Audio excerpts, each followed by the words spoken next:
चलिए, तो सब लोग जो आ गए हैं उन सभी का स्वागत है भाई। और ऑफलाइन हो या ऑनलाइन हो सभी को देखिए, पहले हमारे पास कुछ क्वेश्चन बोर्ड पे लिखे गए थे। इन सभी का पैसिव चेंज करना है। बताते चलिए। पहला सेंटेंस का ऑब्जेक्ट बताइए कौन है। दी नेशन, बिल्कुल सही है। नेशन और कंट्री में क्या फर्क होता है जी। नेशन का मतलब जिसका अपना एक संविधान हो, ठीक है ना। सबको नेशन का संज्ञा नहीं दिया जाता है। और कंट्री तो सब है, जिसका अपना संविधान नहीं हो है ना, वो भी कंट्री है। चलिए, तो कह रहा था कि राष्ट्र की सेवा क्या करते हैं, सैनिक लोग करते हैं। तो पहले हम ऑब्जेक्ट को बनाते हैं सब्जेक्ट, तो द नेशन हो गया। आगे बताइए क्या करेंगे। एम इज आर में से उठाएंगे, याद है ना सबको। V1 और V5 होता था, और इसको चेंज करते थे किस में, एम इज आर में। और V3 उसके बाद। प्रेजेंट इंडेफिनिट में ये शॉर्टकट हमें याद रखना था। तो चलिए, नेशन के हिसाब से क्या लगा दीजिएगा, इज। सर्व का V3 बताइए। सर्व होगा किनके द्वारा, बाय द सोल्जर्स। चलिए ठीक है, अब समझ लीजिए, उतारना बाद में। यहां से देखिए, priest gives us blessing. Object दो गो है ना जी। पहला ऑब्जेक्ट में अस, दूसरा में ब्लेसिंग। तो इसका पैसिव कितना तरह से बनेगा, दो तरह से। पहले हमने अस को क्या बना लिया, बी। चलो बी के हिसाब से बताओ, आर लगाओगे ना। V3 गिव का क्या होगा। अब हम लोगों को क्या दिया जाता है, ब्लेसिंग। तो पहले ये लिख दो, be are given blessings. Last में लिखो किसके द्वारा, बाय द प्रीस्ट। चलो फिर आप ने कहा कि हम द ब्लेसिंग से भी बना सकते हैं, तो बनाइए ना, द ब्लेसिंग हो गया। ब्लेसिंग में फिर से एस लगा हुआ है, तो इज की आर, आर गिवन। फिर पहले बात करते हैं, ब्लेसिंग दिया जाता है तो किसको, हम लोगों को। तो अस नहीं, क्या लिखेंगे, टू अस। ये ध्यान हमको रखना है कि हम अस नहीं लिख सकते हैं भाई, क्या लिखेंगे, टू अस। ठीक है ना, to us. The blessings are given to us. Last में लिखेंगे किसके द्वारा, बाय द प्रीस्ट। समझ में आ रहा है ना। ओके, जब हम व्यक्ति सूचक को बनाएंगे ना तो बड़ा आराम है, लेकिन वस्तु सूचक को जब ऑब्जेक्ट बनाइएगा ना, सब्जेक्ट बनाइएगा, तो उसमें टू लगाना पड़ेगा। चलिए तीसरा में बताइए, क्वेश्चन का ऑब्जेक्ट कौन है, मिल्क। मेन वर्ब के जस्ट बगल में क्या होता है, ऑब्जेक्ट। तो मिल्क को शुरू में लाइए। मिल्क के लिए क्या लगाएंगे, इज। अब बताइए वर्ब कौन है इसका, यूज। तो V3 क्या होगा, यूज। अब दूध का प्रयोग करते क्या चीज के लिए है, वो लिखिए, for making curd and sweets. By S लगाइए चाहे नहीं लगाइए, ठीक है ना। बाई एस लगा भी सकते हैं, नहीं भी लगा सकते हैं। चलिए इसमें देखिए, ऑब्जेक्ट कौन कौन है जी, अस है और इंग्लिश है। तो दो तरह से बनाएंगे, पहला किससे बनाएंगे, बी से। बताओ बी के लिए एम इज आर में आर। V3 बताइए, टाउट। क्या चीज हम लोग को पढ़ाया जाता है, हाँ, तो पहले ये लिख देंगे इंग्लिश। लास्ट में लिखेंगे बाय द टीचर।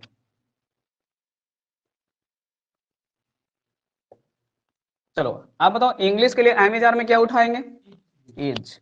चलिए V3 क्या हो गया, टाउट। बोलो अस लिखना है कि टू अस, टू अस, ठीक है ना, बाय द टीचर। चलिए, तो जिनको मिलाना है वो मिला लीजिए, जो पहले से बना लिए थे। अब ये पर डे का हम लोग का सीरीज हो गया, 2 से 3 क्वेश्चन, 4 क्वेश्चन आपको बोर्ड पे लिखा हुआ रहेगा।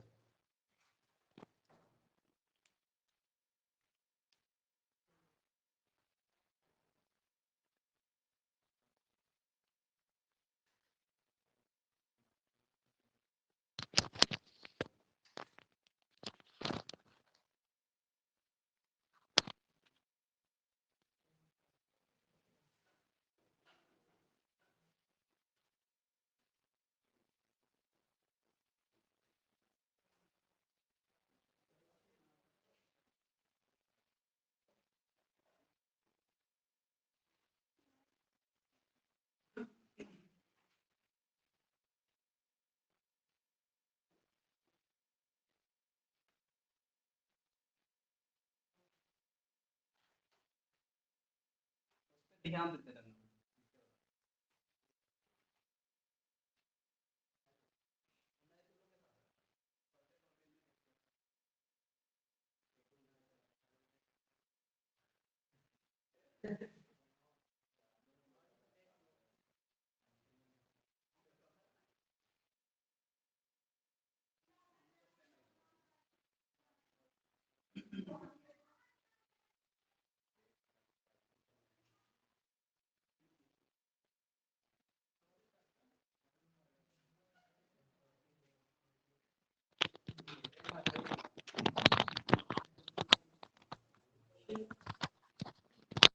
पूरा उतार रहा है, नहीं बनाया था।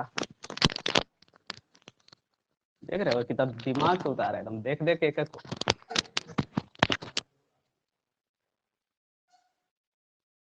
चलिए, ये उनके लिए था जो टाइम से क्लास में ज्वाइन किए थे, हटाइए अब।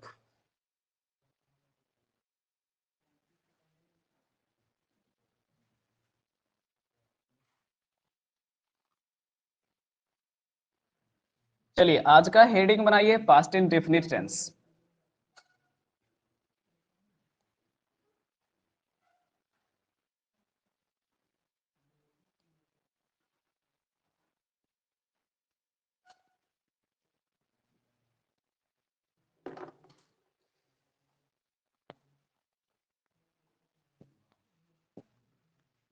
हेडिंग हो गया सभी का? पास्ट इंडेफिनिट टेंस हेडिंग बनाइए। दूसरा, प्रेजेंट इंडेफिनिट के बाद प्रेजेंट कंटिन्यूअस नहीं पढ़ना है, पहले हम लोग को तीनों इंडेफिनिट पढ़ना है, फिर कंटिन्यूअस तीनों एक साथ पढ़ेंगे, ऐसे पढ़ेंगे। हाँ, रूल इसमें ज्यादा नहीं है। अब देखो, इसमें एक रूल वो है जिसमें कुछ ऐसे वर्ब होते हैं जिनका आईएनजी नहीं होता है, तो वर्ब के क्लास में भी पढ़े हो, और उसको प्रेजेंट कंटिन्यूअस में इस बार पढ़ाएंगे, इसलिए नहीं पढ़ा रहे यहाँ पे। आ जाओ दूसरा में। हाँ, पहले पूरा इंडेफिनिट पढ़ो, फायदा देखो क्या होगा ये आपको पढ़ने के बाद पता चल जाएगा। कभी कभी इंतजार करिए कि काहे ऐसे पढ़ा रहे हैं। चलो बताएंगे। सबसे पहले हम इसमें इसको पकड़ना सीखेंगे कि इसको आइडेंटिफाई कैसे करेंगे। आइडेंटिफिकेशन।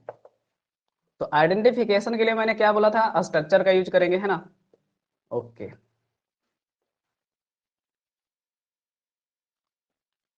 तो चलो बताना शुरू करिए। अब कहोगे सर V1 और V5 लगाते हैं तो प्रेजेंट इंडेफिनिट, और V2 लगा देंगे तो पास्ट इंडेफिनिट। ओके, तो यहां से कंपेयर कर पाए। अब ऑब्जेक्ट लिखना है लिखिए, नहीं लिखना है तो छोड़ दीजिए। अब कहोगे सर अगर हम लोग एमिजार के जगह रखना सोचें तो बाजबेर, ठीक है ना? इसमें हम दो काम कर सकते हैं। अगर V3 लगा देंगे तो क्वेश्चन क्या में बदल जाएगा, पैसिव में, ठीक है? और कई बार ऐसा भी तो हो सकता है कि आई बाज ए डॉक्टर, नहीं कोई आदमी डॉक्टर था, अब टीचर का काम कर रहा हो, तो वो बोलता रहा अपने बारे में कि मैं पहले डॉक्टरी किया था लेकिन डॉक्टरी में मुझे मन नहीं लगा, मुझे लगा कि मैं बच्चों को पढ़ा अच्छा से लूंगा, तो वो मैं पढ़ाना शुरू कर दिया। तो यानी कि हम इसके बाद कोई नाउन भी तो लिख सकते हैं ना। हाँ, फिर कह सकते हैं उस दिन मेरा तबीयत खराब था, मैं बीमार था, मैं उदास था, यानी कि I am not happy, I am unhappy, ये क्या है, एडजेक्टिव भी है ना? तो बाज बेर के साथ हम नाउन भी लिख सकते हैं, एडजेक्टिव भी लिख सकते हैं। V3 लिखिएगा तो पैसिव हो जाएगा, लेकिन पहचान इसका भी होगा कि कौन सा टेंस है, पास्ट इंडेफिनिट का। लिखते भी चलना है, नहीं तो उसमें होता है क्या कि हम अभी बिजी फिर आप बिजी, तो अभी आप खाली हैं फिर हम खाली हो जाएंगे। साथ में करिए, टाइम भी ज्यादा जाएगा, बिल्कुल।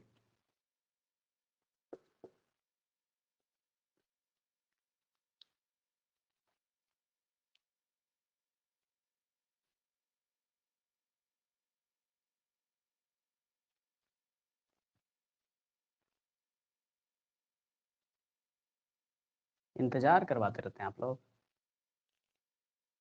बोले 6:30 जल्दी हो जाता है, और अभी जल्दी होगा, आने दीजिए ना, अभी अप्रैल में और लगेगा, फिर मई में और लगेगा। कोई दिक्कत नहीं, हमको उतना दिन जाना कहाँ है, उतना दिन पहले आप लोग का ऑनलाइन कोर्स तो फिनिश ही ना हो जाएगा। क्या करें? चलिए आगे चलते हैं।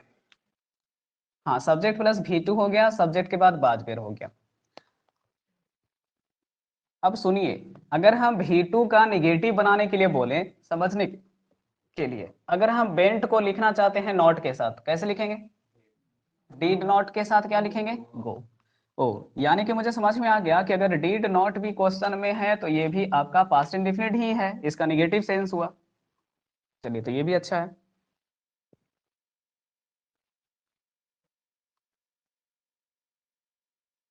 हो गया सभी का। अब यहाँ से देखिए, एक चीज जो हम कभी नहीं पढ़ाते थे वो भी आप यहाँ पे इंक्लूड कर रहे हैं। आप लोग बताइए, कैन का पास्ट क्या होता है? गौर से सुनो, आपने क्या बताया? कैन का पास्ट। कैन का क्या बताया? पास्ट बताया। क्या चीज भाई? कुड। ध्यान देते जाइएगा, हम लोग इसको फोकस कर रहे हैं कि ये भी पास्ट इंडेफिनिट ही कहलाएगा। मतलब कह देगा कि he could finish the work, कौन सा टेंस में है, तो पास्ट टेंस बोलना पड़ेगा आपको। बाद में बोलेंगे कि पास्ट इंडेफिनिट। ठीक है। आपको बताओ, सेल का पास्ट क्या पढ़ाए थे? वुड पढ़ाए थे। मे का पास्ट बताओ? माइट पढ़ाए थे। चलो, यही तीनों ज्यादा फेमस है। तो इनके साथ भी अगर V1 रखोगे तो ये भी पास्ट इंडेफिनिट का ही टेंस कहलाएगा। इसको हम फ्यूचर वगैरह नहीं कह सकते। फ्यूचर सिर्फ सेलेबल माना जाएगा। चलो, ये तो हो गया आपके पास में पहले।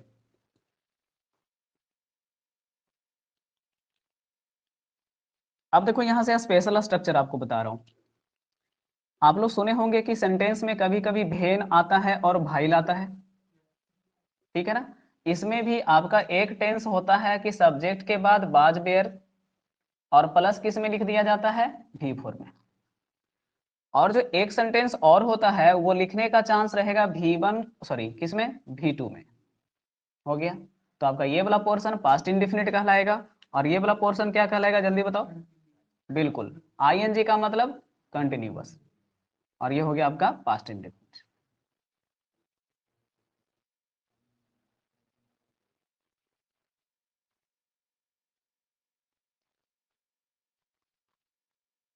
चलो, तो आइडेंटिफिकेशन जब सीख ही रहे हो तो पूरा का पूरा ही देख लो आप। ये सब स्पेशल हो गया आपका।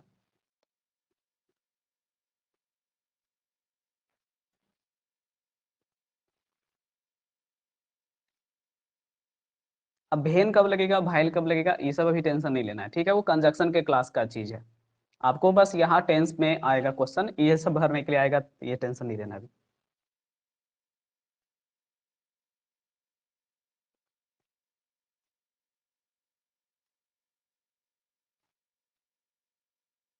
चलो, हो गया। अब ये भी जान लो, ईटीज के बाद क्या लिखा रहेगा? टाइम। ईटीज के बाद लिखा रहेगा हाई टाइम। ठीक है ना? ऐसे ही करके चीजें और भी आ सकती हैं, प्रॉपर टाइम, वेरी टाइम, ऐसे आ सकता है। और इनके बाद फिर से आपको सब्जेक्ट के बाद क्या लिखना पड़ेगा? V2। यानी ये वाला टेंस भी पूछेगा अगर ये क्वेश्चन कि ये कौन सा टेंस में है, तो आपको बताना पड़ेगा पास्ट इंडेफिनिट में। मतलब ये सब सोचना नहीं है कि इज लगा हुआ है, वो सबसे कोई मतलब नहीं है, पूरा सेंटेंस पास्ट इंडेफिनिट में आप पढ़ रहे हैं। इतना तो स्ट्रक्चर हो गया स्टूडेंट आपके पास में।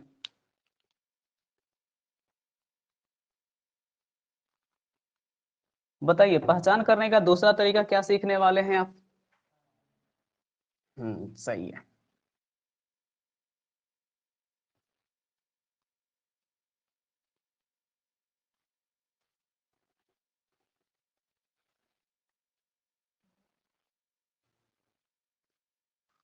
देखो, टाइम एडवर्ब हम कभी भी किसी को लिखाते याद कराते नहीं है। आप लोग का माइंड कंसंट्रेशन के साथ हम लोग कर लेंगे, पहले इसको बढ़िया से कर लो टाइम देके।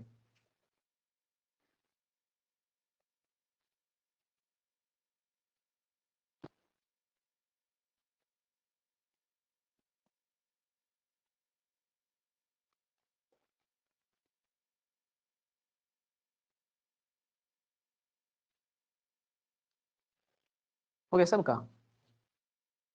बहुत दिन से नहीं लिखा है, स्लो हो गया है। चलिए, अब जरा सा मुझको आप लोग से बात करके बताना है। पास्ट का हिंदी तो हम लोग जानते हैं, बीता हुआ समय। तो इसमें वही टाइम एडवर्ब आएगा जो बीता हुआ समय का हिंदी कराएगा पहले तो। जैसे हम लोग बोलते हैं, क्या चीज? कल। कल का मतलब आने वाला नहीं, बीता हुआ। क्या होता है इंग्लिश, जो बताइए? बहुत ही सिंपल है, आपको पता ही था। चलिए, अभी ये चल रहा है मार्च, इसके पहले का महीना यानी पिछला महीना लीजिए, तो आप लास्ट मंथ बोल सकते हैं, पिछला साल। लास्ट ईयर बोल सकते हैं, समझ रहे हैं ना। आप इसी तरह से लास्ट डे भी यूज कर सकते हैं, लेकिन हम लोग यस्टरडे ही यूज करते हैं, तो लास्ट डे यूज नहीं करते हैं। हाँ, लास्ट सीजन यूज कर सकते हैं कि लास्ट सीजन आईपीएल कौन जीता था, वो तो हमको पता ही है। यस्टरडे लास्ट, अब लास्ट में जो भी आपको जोड़ा जाए उसे मतलब नहीं है, लास्ट का मतलब पास्ट हो गया। चलिए, अब देखो ना, लास्ट के जैसा ही आप लोग यूज कर सकते हैं क्या, पास्ट भी। पिछले महीने तो पास्ट मंथ भी हो सकता है, पास्ट ईयर भी हो सकता है। अब वो सब है जो कि आपको पता नहीं होता है, लेकिन आपको याद करना पड़ेगा। जैसे मैंने कहा, हाँ बिल्कुल, 2 वर्ष पहले, इंग्लिश इसका हम लोग लिखते हैं क्या, 2 years एगो। बिफोर वगैरह नहीं यूज करते ना, बिफोर अगर यूज करेगा तो बिफोर 2 years लिखना पड़ेगा, लेकिन हम लोग ज्यादातर क्या यूज करते हैं, एगो। तो चलो, इसको मैंने दूसरा कलम से लिखा है क्योंकि ये सबसे ज्यादा टाइम एडवर्ब यूज होता है। मतलब अगर क्वेश्चन आएगा ना, तो एस्टरडे से और एगो से ज्यादा आएगा।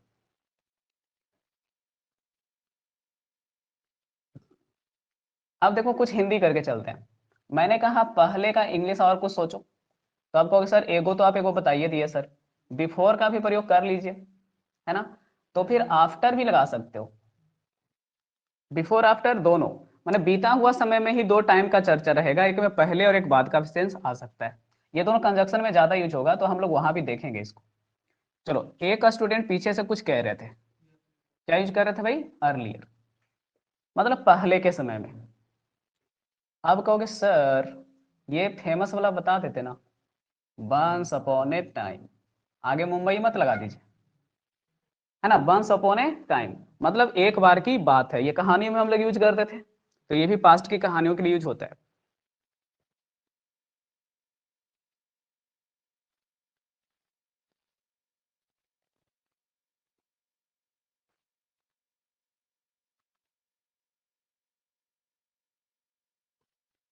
चलिए, वंस अपॉन ए टाइम।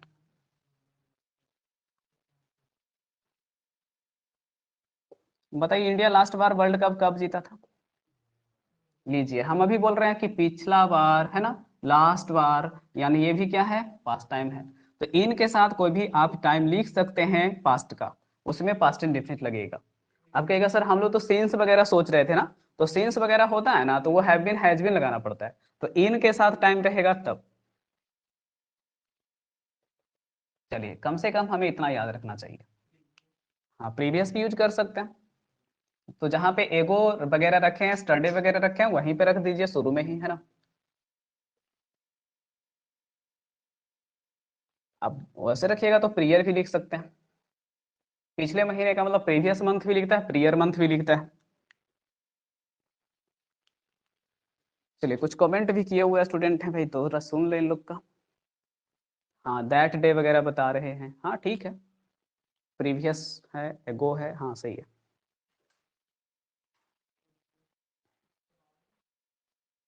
प्रायर का मतलब होता है पहले ही।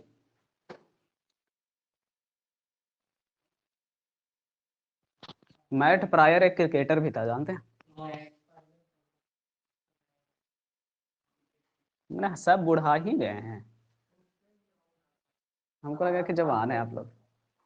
मैट प्रायर तो बहुत क्या था, विकेट कीपर था। हम्म।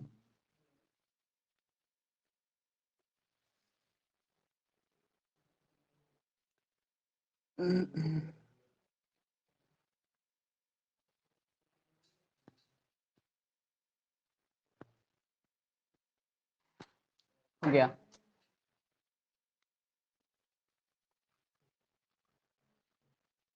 चलिए, आइडेंटिफिकेशन फॉर्मूला तो हम लोग सीख गए।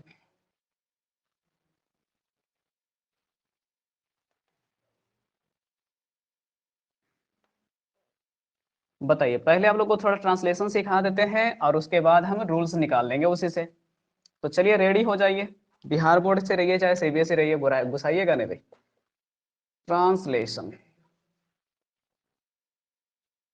क्योंकि जब टेंस पढ़ रहे हैं तो ट्रांसलेशन पढ़ना चाहिए मेरे हिसाब से, यही स्पोकन में काम करता है।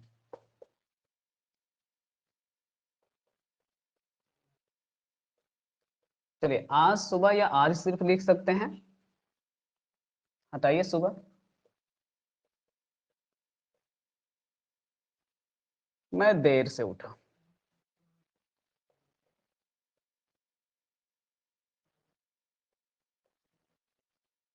चलो पहले छोटा सेंटेंस, ठीक है, आप लोग को टेंशन हो जाता है।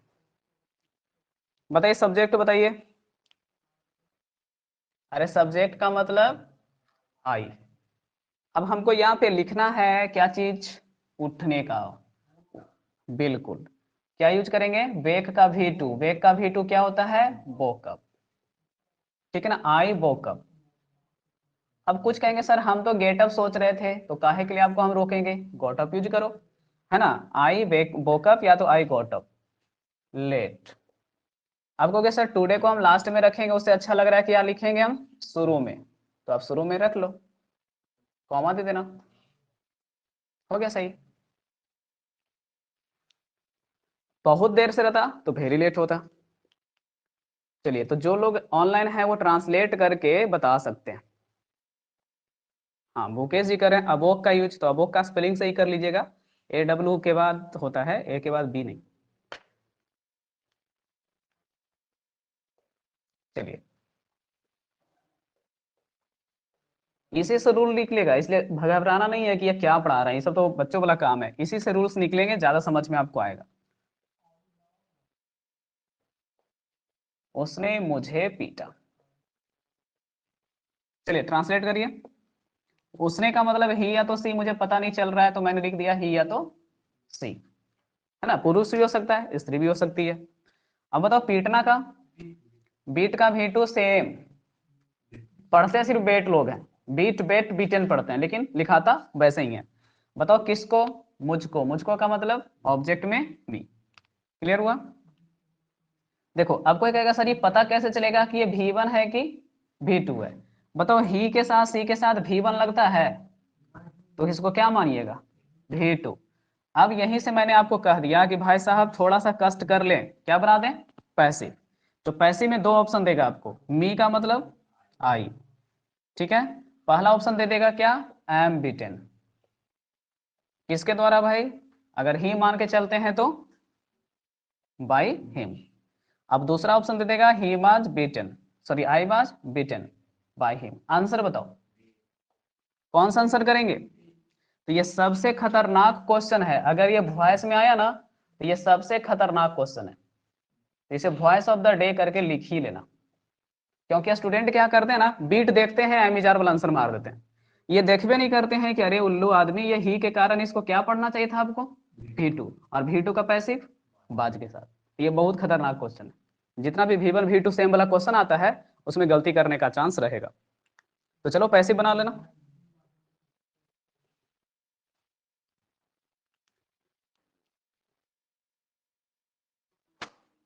चलो कमेंट कर रहे थे आप लोग, सही है। तो रोज रोज मारता है हो जाएगा उसका हिंदी पहले हो जाएगा कि उस वह मुझे रोज पीटता है, ऐसा ना हो जाएगा। ये देखो पीटना, गिरना, मारना, बीमार पड़ना, ये सब क्या है, अचानक होता है, सोच समझ के रोज रोज नहीं हो सकता। इसको अनप्लीजेंट चीजें बोलते हैं, अनप्लीजेंट जो चीजें आपको पसंद नहीं हो। ये तो वही बात हुआ कि आप एक वो गेम खेलते हैं जिसमें वो आपको रोज पीटता है अरे वो लॉकडाउन में बोतल वाला गेम, ये नहीं याद है, जो प्लास्टिक वाला बोतल से नहीं खड़ा करता है, छोटा सा थोड़ा सा उसमें पानी रखता है बोतल में, और दोनों भाई आपस में खेल रहा है, वीडियो वायरल नहीं हुआ था, जिसका खड़ा हो गया वो पीटेगा। तो वो ना हो जाएगा रोज रोज मारने वाला। चलिए ठीक है, अगला देखते हैं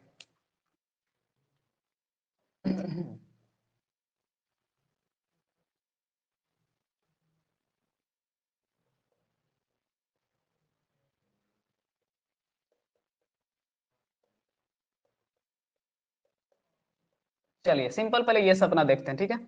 अब लड़कियां हैं तो रानी लिख लीजिए, और यहाँ होती लिख लीजिए।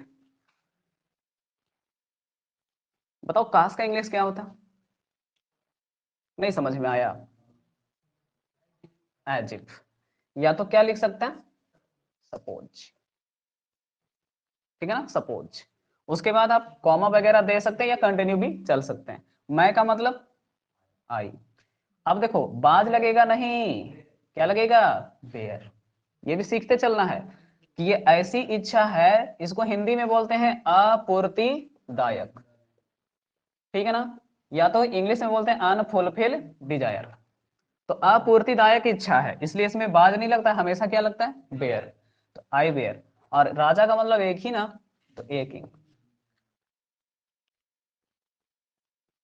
ट्रांसलेशन से बेनिफिट हो रहा है कि हमको रूल ज्यादा देर तक और लंबे समय तक याद रह सकता है।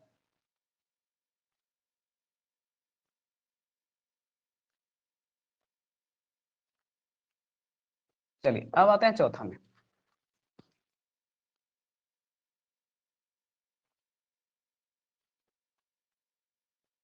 यदि मेरे पास पंख होता,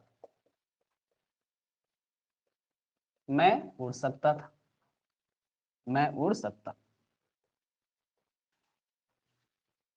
ज्यादा समझा के लिखा नहीं जाता है सेंटेंस, ठीक है ना, ज्यादा समझा के लिखिएगा तो होता है कि यदि मेरे पास पंख होता तो मैं उड़ पाता, वो समझना होता है, आप समझ ही गए होंगे। चलो यदि का इंग्लिश बताओ, इफ। मेरे पास का मतलब आई ए सब्जेक्ट बनेगा ना। अब पास का इंग्लिश में हम लोग बोले थे हैव, हैज और हैड, लेकिन चूंकि टेंस क्या है, पास्ट का, तो हैड होगा। अच्छा ये टेंस पास्ट का है इसलिए हुआ कि क्वेश्चन से पता चल गया, पता चल गया कि आप अपना जन्म मनुष्य में लेने के बाद अफसोस कर रहे हैं। नहीं, लेने के बाद यानी बीती बात हो गई, अब आपका दोबारा जन्म तो संभव है नहीं। इसका मतलब है कि ये सेंटेंस अपूर्तिदायक इच्छा से नहीं बल्कि हम किससे बना सकते हैं, अफसोस से। कि क्वेश्चन में सामने वाला आदमी क्या कर रहा है, अफसोस। अफसोस का मतलब पछतावा ही ना हुआ, इंग्लिश में क्या बोलते हैं इसको, रिग्रेट। ओके, अब बताओ पंख का इंग्लिश, विंग्स। चलो फिर से लिख दो क्या, आई। और उड़ सकता का इंग्लिश कैन के जगह कुड, फ्लाई।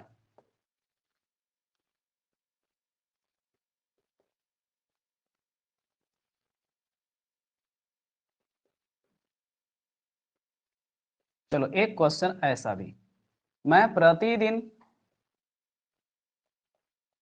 5 बजे उठता हूं, पर आज 7 बजे उठा। चलो मैं का इंग्लिश बोलो। प्रतिदिन का मतलब यहाँ पे मान लेते हैं क्या, एवरीडे या तो ऑलवेज।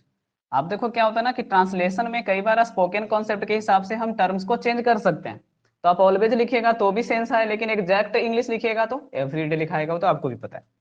चलो तो मुझे लग रहा है कि आप ना एवरीडे को लिखते हो तो कहाँ पे लिख दो, शुरू में ना, टू डे, एवरीडे, ये सब शुरू में अच्छा है, ठीक है, या तो लास्ट में अच्छा है, तो एवरीडे। अब लिखो क्या, आई, स्मॉल लिखिएगा। अब बताओ उठने का इंग्लिश। चलो हम गेटअप पे यूज कर रहे हैं, आप बेकअप पे यूज कर सकते हैं, गेटअप और बेकअप में कोई भी है, ठीक है। All every day I getup, कितना बजे भाई, एट 5 o'clock। बट, पर का मतलब बट, आज का इंग्लिश टुडे। अब बोलो यहाँ पे क्या लिखेंगे हम, भी टू।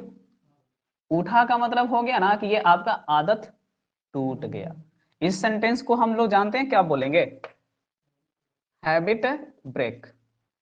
आदत हम लोग का 5 बजे उठने का था, और आज आप 8 बजे उठे, 7 बजे उठे, तो ये हैबिट ब्रेक हो गया। तो back up he to book up at 7 o'clock। अब मुझे समझ में आ गया कि आप लोग रूल पकड़ पाइएगा। चलिए तो अब आपको लेके चलते हैं रूल के पास।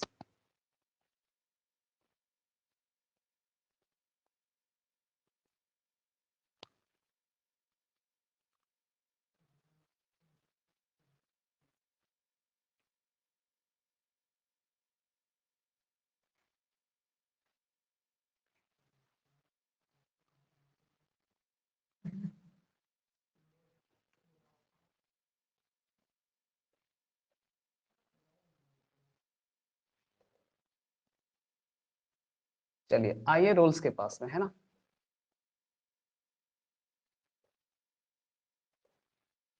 सबसे पहला रूल, देखिए आपने कहा कि सर यही वाला पहले पढ़ा दीजिए ना, नहीं, कि आदत बताने के लिए कौन सा टेंस यूज हुआ था यहाँ पे, V1 मतलब प्रेजेंट इन डेफिनेट। लेकिन आदत टू का तो हम लोगों ने भी टू यूज किया, यानी पास्ट इंडेफिनिट।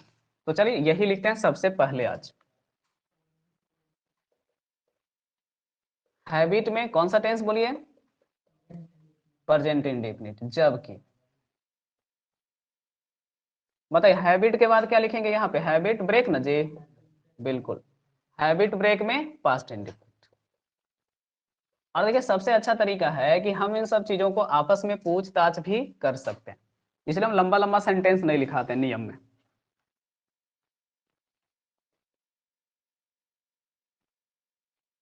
तो और क्या, देखिए नए मन लगे तो फोन लगा दीजिए एक दूसरे को, और बातचीत के दौरान कहें कि अरे 5 मिनट रिवीजन कर लो तो आप अपना कॉपी उठा के उससे पूछ लीजिए, फिर उसको मौका दीजिए कि भाई अब तू पूछ ले। अच्छा, नहीं आजकल देख रहे हैं कि लोग करंट अफेयर्स वगैरह सब आपस में पूछताछ करके फोने पर पढ़ लेते हैं। हाँ, पूछताछ करके आपस में फोने पर पढ़ लेते हैं। एक दूसरे को वर्क दिए रहते हैं कि इतना से इतना देख लेना कॉमन, उसके बाद पूछताछ कर लिए। और मेरे जैसा आदमी रहे नहीं हो याद है तो हम क्या, अच्छा रुको बताते हैं कॉपी उलट लेना जी।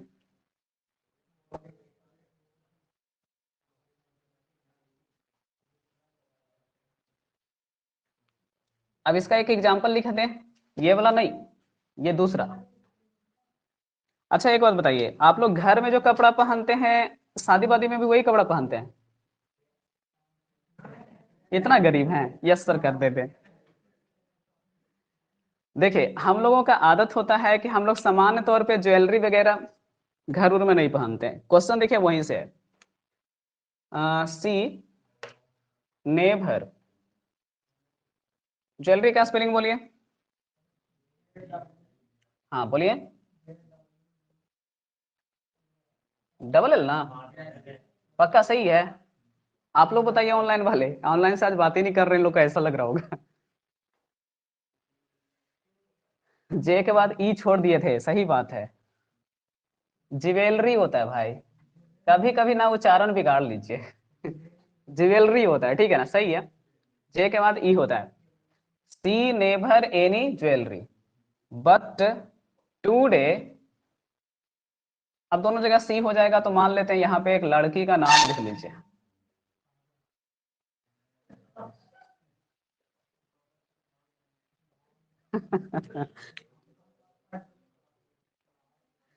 आंसर भरिए।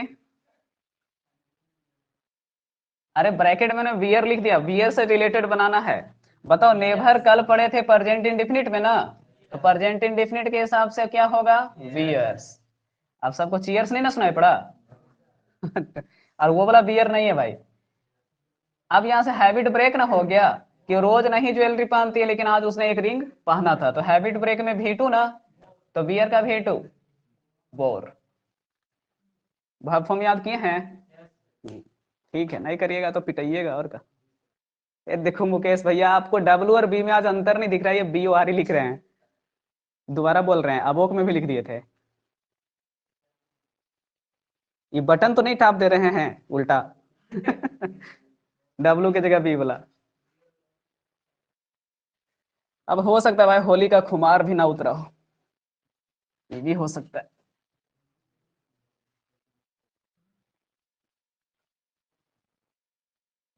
चलिए स्टूडेंट, हो गया ना रोल नंबर 1। अब आइए आगे। बताइए, आप लोगों ने कहा कि काश मैं राजा होता, काश मेरे पास पंख होता, ये सब में क्या था? बिल्कुल, पास्ट का क्या हो रहा था आपको? अफसोस। जिनको दिक्कत है उनके लिए मैं हिंदी भी यूज कर रहा हूं इस बार, ठीक है। पास्ट का रिग्रेट, पछतावा, कि काश मैं ऐसा होता, काश हम लोग उस दिन अच्छा खेल खेले होते। समझ गए?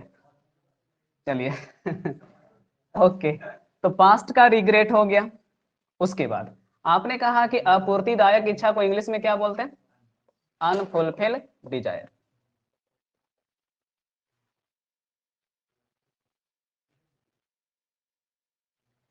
चलिए आगे लिखते हैं और थोड़ा सा।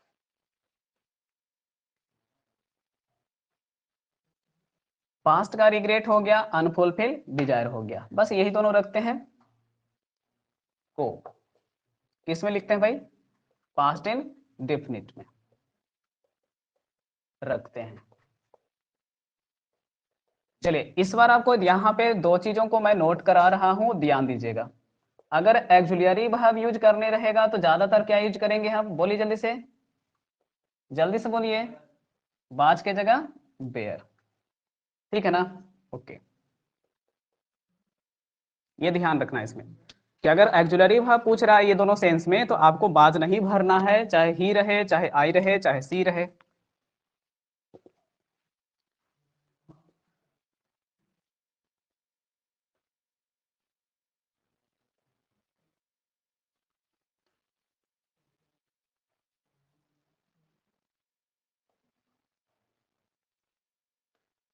चलो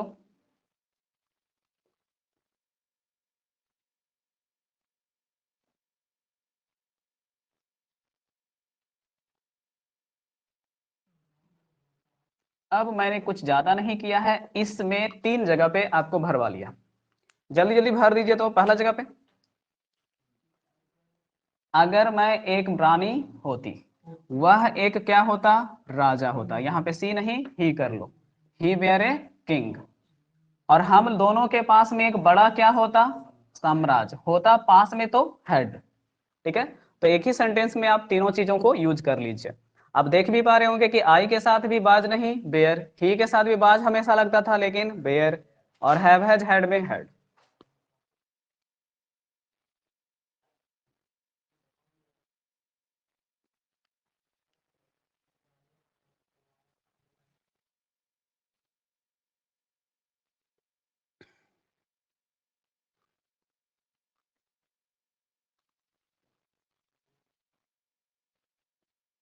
चलिए एक एग्जांपल और करते हैं कॉमन एयर टाइप का।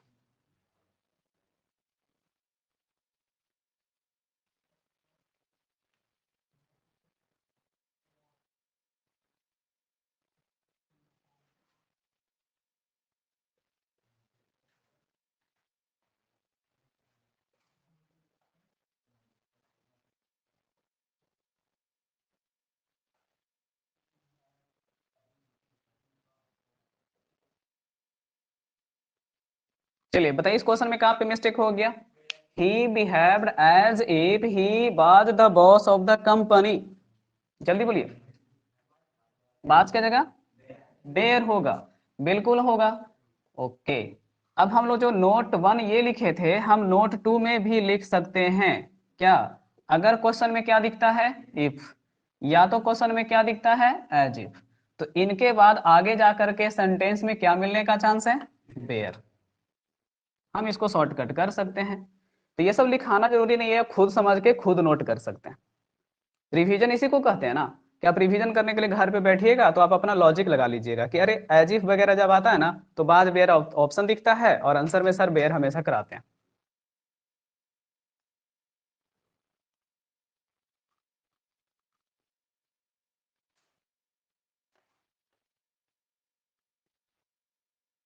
चलो तो हो गया, अब समझ में आ गया होगा। अब रूल नंबर 3 में आ जाओ।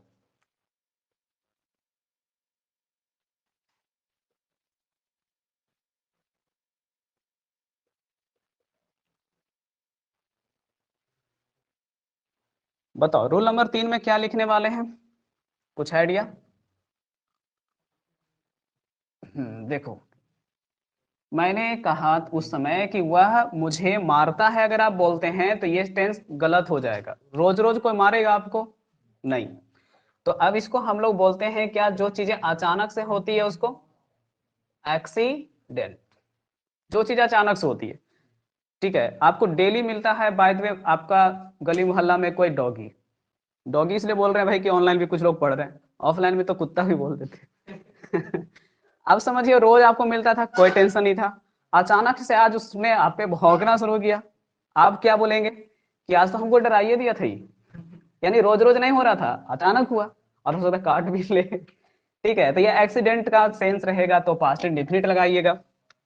अब जो चीज उसने किया आपको पसंद नहीं आया, आपने उसको बहुत पीटा, इसी को बोलते हैं क्या, अनप्लीजेंट सेंस। अनप्लीजेंट का मतलब होता है जो पसंद ना आए, ठीक है ना। प्लीज मतलब खुश होता है ना जी, तो समझ आना कि प्लीज नहीं है, आपका मन खुश नहीं है, यानी कि आप गुस्सा है, दुखी है, परेशान है, ये सब। दूसरा, आप कोई काम अगर सोच के नहीं किया, अचानक से हो गया। चाय पीने के लिए हम दिए आपको, आप कप तोड़ दिए, सोच सोच के थोड़े तोड़े होंगे, सोच के तो पटक ही नहीं पाइएगा नहीं तो क्या, एक बार सोच के तोड़ के देखिए, हाथ ऊपर तो जाएगा लेकिन नीचे आ जाएगा स्लो मोशन में नहीं तोड़ पाइएगा। अचानक से ही तोड़िएगा गुस्सा उस्सा में तो अलग बात। तो accident, unpleasant sense, sudden action, sudden action.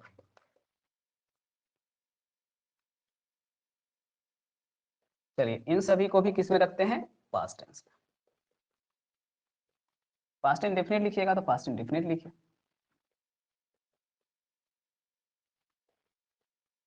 चलिए पास्ट इंडेफिनिट में ही रखना है।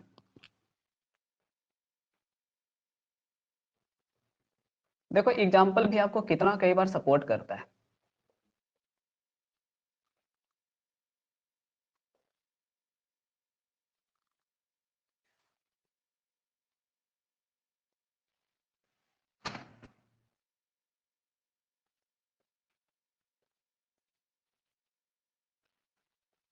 चलिए बाय द वे ये है, ऑप्शन में भी वन आपको दे देते हैं स्टैंड, और दूसरा में आपको थ्रो। इसी से भी टू भर देना है। बताइए पहला वर्ब जो स्टैंड का भी टू, बिल्कुल वह स्टूड अप यानी खड़ा हुआ, और उसने कप मेरे को दे मारा। थ्रो का भी टू क्या यूज करेंगे, थ्रू, ठीक है ना। थ्रो, थ्रू, थ्रोन, कम से कम वर्ब फॉर्म याद करके आना है।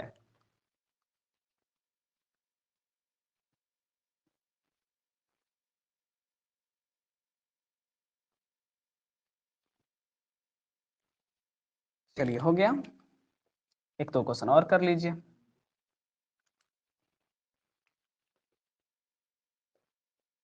The storm take place and destroy many a village। Question है कि तूफान उठा और बहुतों में से एक गांव को तबाह कर दिया। बताइए कैसा है, एक्सीडेंट है। क्वेश्चन पढ़ते ही पता चल जाना चाहिए, अरे तूफान, अर्थक्वेक, है ना, ये सब क्वेश्चन पास्ट में जाएगा। तो टेक प्लेस का मतलब, चलिए क्या में बदल देंगे, टूक प्लेस में। घटित होना हिंदी होता है जी, और डिस्ट्रॉय की जगह डिस्ट्रॉय कर देंगे। मतलब आपको ये समझना है कि ऊपर जो लिखे हैं वो इसमें अप्लाई हुआ कि नहीं, क्योंकि एग्जाम में आपको बनाते समय रूल ऊपर नहीं दिया रहेगा।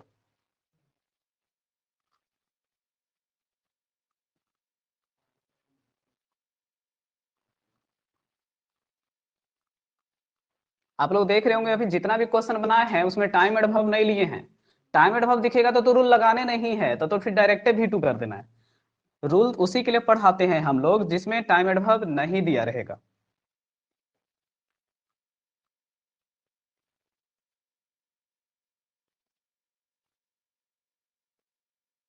चलिए अब आइए रोल नंबर 4 पे।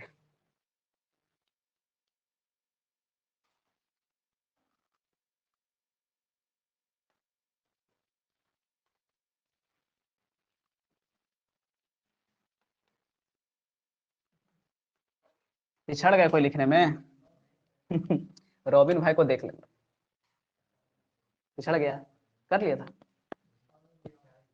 अच्छा ठीक, कोई बात नहीं। देखिए अब ये देखो ना, रूल कहो या फिक्स स्ट्रक्चर कहो, अब जो कहो, लेकिन हम इसे रूल में ही पढ़ाते हैं क्योंकि ये बहुत फेमस एग्जाम्पल और बहुत फेमस क्वेश्चन है। आप लोग पहले भी लिख चुके हैं, कहाँ पे भाई, एफ या तो ई में लिखे होंगे आप।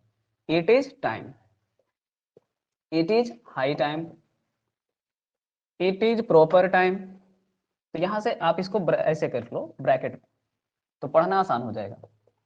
आप टाइम को भी निकाल सकते हो लेकिन नहीं निकालो, ठीक है।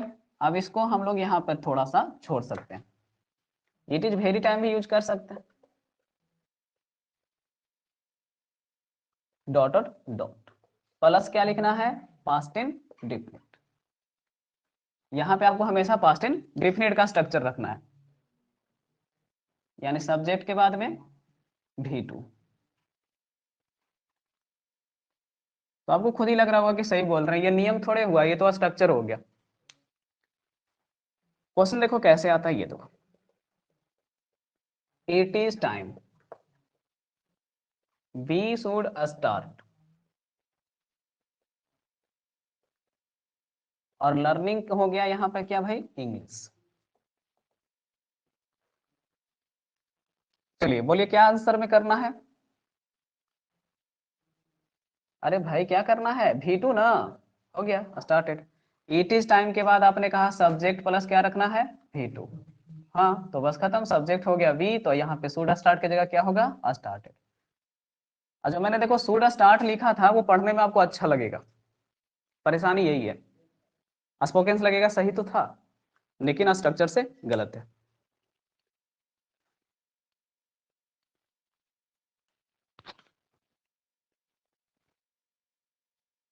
चलिए, तो टेंस बहुत ही इजी टॉपिक है और इसमें रूल्स बहुत ज्यादा हैं, इसलिए हम लोगों को एक ऐसे कॉन्सेप्ट से पढ़ना पड़ेगा कि मैक्सिमम क्वेश्चन बने एग्जामिनेशन में कम से कम रूल में।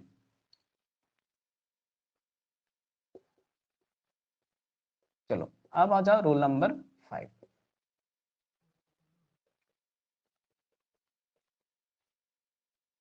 दो लगातार घटना,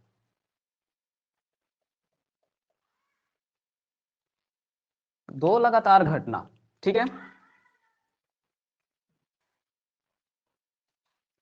और दोनों किस में हो भाई, पास्ट में। समझिए, लगातार घटना का मतलब है एक ही समय पे हो रहा है लगता है, तो दो लगातार घटनाएं और दोनों पास्ट में। तो क्या करना है जो बताइए। पहले तो आपको भेल लगाने का कोशिश अगर करिएगा तो आपको सब्जेक्ट प्लस V2 दो बार यूज करना पड़ेगा, यानी दो सेंटेंस लिखना पड़ेगा। दूसरा है कि अगर आप भाइल का प्रयोग करिएगा तो आपको बताया था मैंने कि सब्जेक्ट के बाद कंटिन्यूअस लिखने के लिए क्या लिखेंगे, बाज बेयर प्लस V4, और उसके बाद वाला सेंटेंस में क्या लिखिएगा, सब्जेक्ट के बाद V2। लेकिन कंडीशन याद रखिएगा कि घटना दोनों लगभग क्या होना चाहिए, एक के टाइम पे, दोनों के घटना के में टाइम गैप ज्यादा नहीं।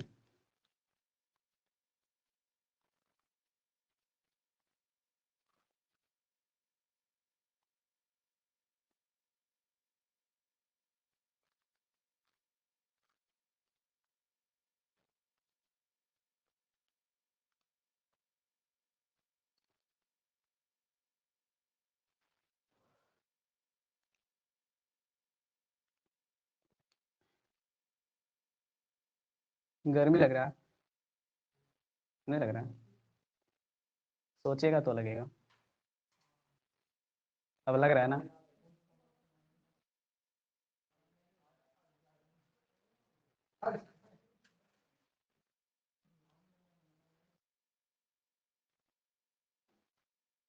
चलिए हो गया सभी का, इसका ट्रांसलेशन करो ना एक।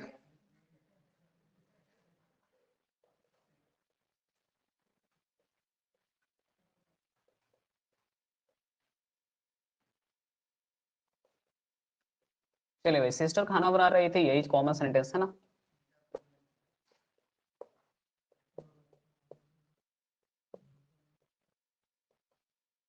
अब देखिए ना, ऐसे ही पता चल रहा है, घर जिस समय आप पहुंचे थे ना उस समय की बात अब कर रहे हैं सर, तब तो बीता हुआ बात बता रहे हैं।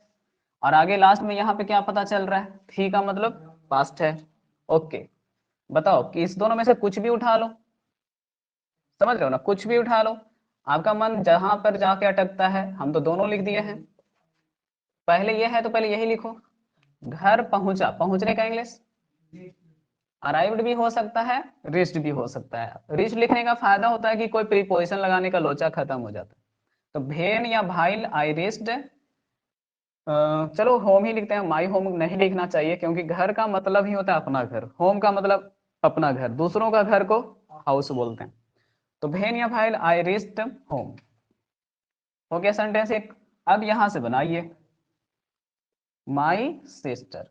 आपको वहां से खुद ही पता चल रहा है कि आप घर पहुंचे होंगे तो अचानक से पहुंचे होंगे तो V2, लेकिन वो खाना बना रही होंगी, ये कंटिन्यू बना रही थी तब ना पता चला, तो अपने आप लगेगा कि कंटिन्यूअस जाएगा।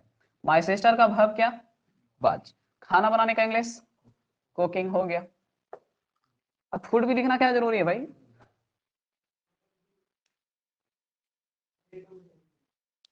हाँ, नहीं मैंने कहा इन दोनों में से कोई भी यूज कर सकते हैं, ये स्ट्रक्चर में दोनों जगह आप कंटिन्यूअस रख सकते हैं। ये जो यहाँ पे टेंशन हो रहा है ना, इसका लोचा ही नहीं है, आपको हिंदी करना पड़ेगा, ये तो ट्रांसलेशन था तब ना। आपको हिंदी करना है, अगर हिंदी करने से आईएनजी अच्छा लग रहा है तो आईएनजी लिखिएगा, और लग रहा है नहीं V2 होना चाहिए तो V2 ही रखना है। हाँ, दोनों में अलग अलग स्ट्रक्चर है, लेकिन ये दोनों आप लोग इंटरचेंज कर सकते हैं, भेन की जगह भाइल, भाइल की जगह भेन। देखो भाइल रहेगा तो 100% कंटिन्यूअस लगेगा, भाइल रहेगा तो 100%, और भेन रहेगा तो 50-50। देखो ना, और एग्जाम्पल कराते हैं। ऐसा भी तो होता है कि आप घर पहुंचे और कोई घर से निकले, जब मैं घर पहुंचा,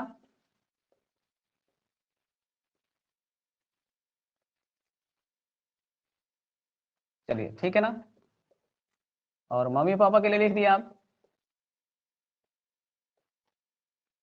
पार्टी के लिए क्या हुए भाई, निकले।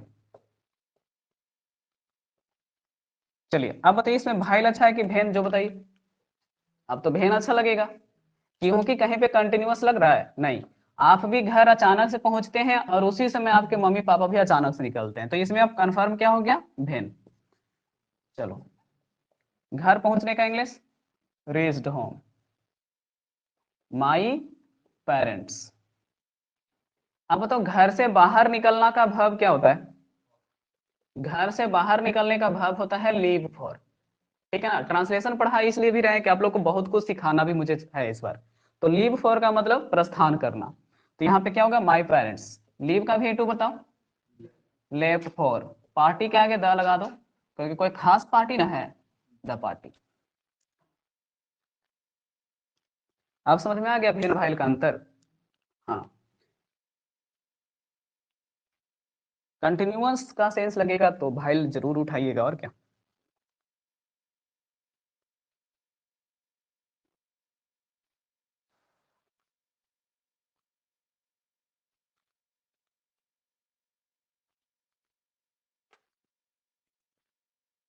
अब इससे ज्यादा इसमें रूल पढ़ाने का मुझे तो मन नहीं है, अब इसमें वॉइस वगैरह चेंज करना ही सिखाना है।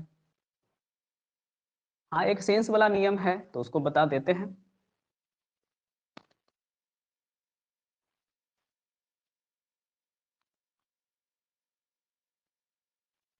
चलिए, थोड़ा सा कंसंट्रेशन और मेंटेन कर लीजिए, थोड़ा लेट से क्लास स्टार्ट भी करते हैं हम लोग। ओके, तो रूल नंबर कितना हो गया था, 5 हो गया था, तो आधा दर्जन पुरा लीजिए, और क्या है ना। ओके, तो आधा दर्जन यानी छठा रूल आपके पास में ये है, कंजक्शन। कौन सा भाई, सिंस। कंजक्शन कौन, सिंस। अगर आपको ये दिखता है रहने पर, आपको करना है दो काम, सिंस के पहले और सिंस के बाद, मतलब दोनों जगह दो टेंस लिखना है। सिंस के पहले कौन सा टेंस लिखते हैं पता है, प्रेजेंट परफेक्ट, और यहाँ पे तो आप समझ ही गए कि बाद में क्या लिखा आएगा, पास्ट परफेक्ट, सॉरी इंडेफिनिट पढ़ रहे हैं ना, पास्ट इंडेफिनिट। अब ये भी कहोगे कि ये रूल नहीं तो स्ट्रक्चर है, फिर बता दिया आप। चलो, तो इसको शॉर्ट में स्ट्रक्चर में भी लिख दो।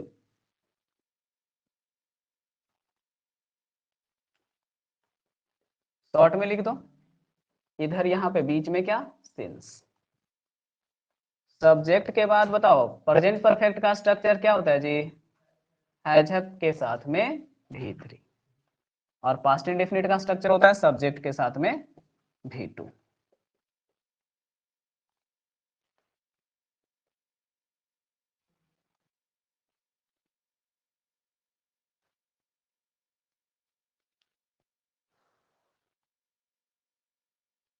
अब जिनको लग रहा है कि अभी तक ना कोई टीचर ये नहीं बताया कि ऐसा क्यों होता है, तो चलो एक ट्रांसलेशन बताते हैं।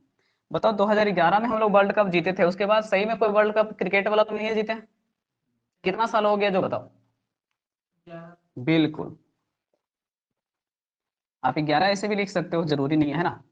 11 साल बीत चुके हैं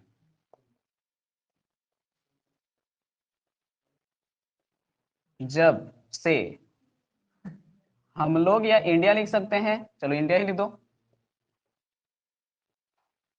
विश्व कप जीता है, विश्व कप जीता है। अब बताइए 11 साल बीत चुके हैं का इंग्लिश क्या होगा। 11 years। आप लोग के इतने इंग्लिश और ट्रांसलेशन अच्छी है कि आप चुका है चुकी है का मतलब हैव हैज समझते हैं। तो 11 years के बाद हैव की हैज, हैव। बीतना का मतलब पास होना, पास का भी थ्री पास्ट। अब बताओ यहां से जब से को क्या लिखेंगे, सिंस लिखेंगे।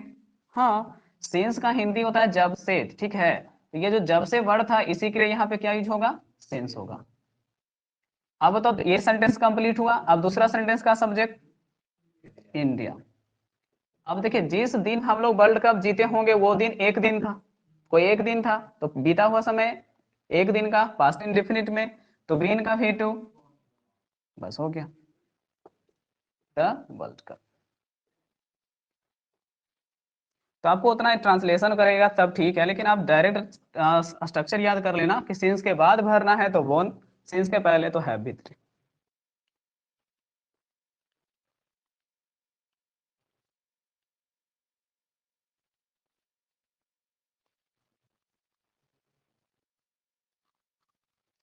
चलिए, तो आप लोगों का होमवर्क हमेशा की तरह हम फिर से कहेंगे कि अगर आप हैं ऐप पर उपलब्ध सब लोग, तो HW में आपको टेस्ट मिलेगा एक, ठीक है। किसका भाई, पास्ट इन डेफिनिट का, वही 10 से 15 क्वेश्चन का दे लीजिएगा।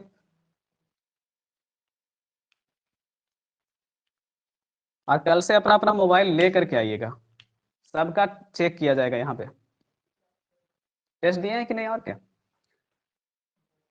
ऑफलाइन वालों को बोल रहे हैं, ऑनलाइन वाले को तो हम देख ही रहे हैं कि कौन कौन दे रहे हैं, समझ रहे हैं ना। आप लोग को एक्सेस दिया गया ना सबको, क्लासरूम आईडी है ना सबके पास, नहीं है तो ले लेना। चलिए ठीक है, बाकी 25 तारीख को नया बैच आ रहा है इंग्लिश का, जो ऑफलाइन मोड में आ रहा है, उसमें जो स्टूडेंट ऑनलाइन नहीं पढ़ पा रहे हैं वो लोग आ सकते हैं, है ना। एड्रेस है ESE Academy। तो चलिए फिर मुलाकात होगी सुबह, है ना, सुबह यानी वोकैब सेशन में। और ऑनलाइन वालों से आज थोड़ा कम बात किए, गुस्सा उसा नहीं जाइएगा, आइएगा कल फिर से।